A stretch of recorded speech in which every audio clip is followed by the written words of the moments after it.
Kila ifikapo Novemba 13 ya kila mwaka, Kanisa Katoliki ulimwenguni kote huadhimisha kumbukumbu ya Mtakatifu Stanislaus Kostka, mnovisi.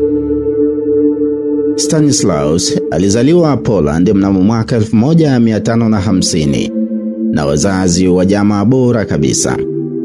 Alikuwa mtoto wa pili kuzaliwa katika familia ya watoto 7. Stanislaus alikuwa na tabia tofauti na kaka yake Paulo. Stanislaus alikuwa mzito katika kujifunza. Alitumia muda mrefu kusoma na kusali. Paulo alikuwa mchangamfu na aliyependa michezo na maongezi, lakini hakusali sana na alimchukulia mdogo wake kama mwema. Stanislaus alikuwa na umri wa miaka 14. Yeye na kaka yake walienda Vienna, Austria, wapate kusoma katika shule ya Majezuiti. Walipanga katika nyumba ya mtu mmoja Mprotestanti.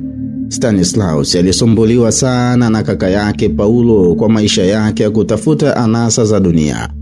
Kwa tabia yake njema, Stanislaus alimpendeza kila mmoja isipokuwa kaka yake Paulo, ambaye alianza kumkejeli na kumdhihaki sala na moyo wake wa ibada.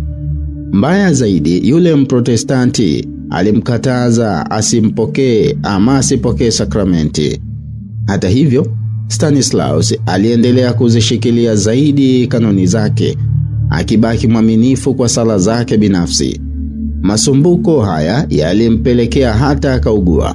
Ili kupata nguvu, Stanislaus alisali sana kila siku, na kimuujiza akiwa katika sala aliona malaika wakisindikizwa na Mtakatifu Barbara wakimletea komunyo takatifu.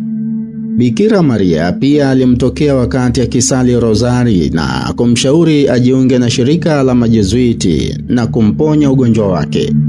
Stanislaus alipojaribu kujiunga na Majezuiti, mkuu wa shirika la Majezuiti huko Vienna aliogopa kumpokea kwa sababu baba yake Stanislaus alimkataza kujiunga nao. Basi Stanislaus alitoroka nyumbani, akasafiri maili 450 kwa miguu hadi Ujerumani. Akamwona Mtakatifu Petro Canisius, ambaye alikuwa mkuu wa shirika kanda ya Ujerumani, na kumweleza nia yake. Mkuu huyo wa Majezuiti wa Ujerumani naye alivutiwa na kijana huyo kwa ajili ya mwenendo wake na namna zake zinazoonyesha unyenyekevu na heshima. Basi akamruhusu kwenda Roma, ambapo mwaka 1567 mkuu wa shirika, ambaye siku zile alikuwa ni Mtakatifu Francisco Borgia, akampokea shirikani kama mtakaji. Baba yake alipopata habari alighadhabika sana na kuona kijana amepotea. Kwa heshima na unyenyekevu mkubwa, Stanislaus alimwandikia barua baba yake, akamwambia kwamba ameamua kuingia utawani na hawezi kubadili nia yake. Stanislaus baada ya muda mfupi aliweza kumpendeza kila mmoja kwa tabia yake ya wema, uchangamfu na unyoofu aliokuwa nao. Alifunga na kufunga toba mara kwa mara, na Mungu akamjalia vipaji vingi vya kiroho, akiwapita wanafunzi wenzake kwa utii na moyo wa ibada. Aliwaka mapendo ya Mungu moyoni mwake. Aliendelea kuwa na ibada ya pekee kwa Bikira Maria, akimchukulia kuwa mama yake wa kiroho. Alipoanza tu malezi ya kinovisiati, aliugua sana.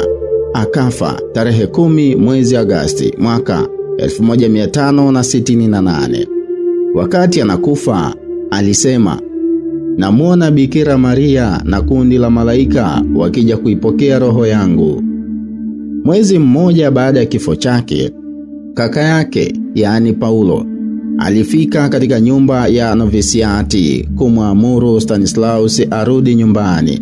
Alipoambiwa kwamba ndugu yake alikufa mwezi mmoja uliopita, akahuzunika sana, hasa alipokumbuka jinsi alivyomtendea kwa ukatili ndugu yake. Paulo akamwongokea Mungu. Stanislaus alitangazwa kuwa mtakatifu tarehe 31 mwezi Desemba mwaka 1726. Stanislaus Kostka ni mfano mzuri sana wa vijana wa Kikristo. Tafakari.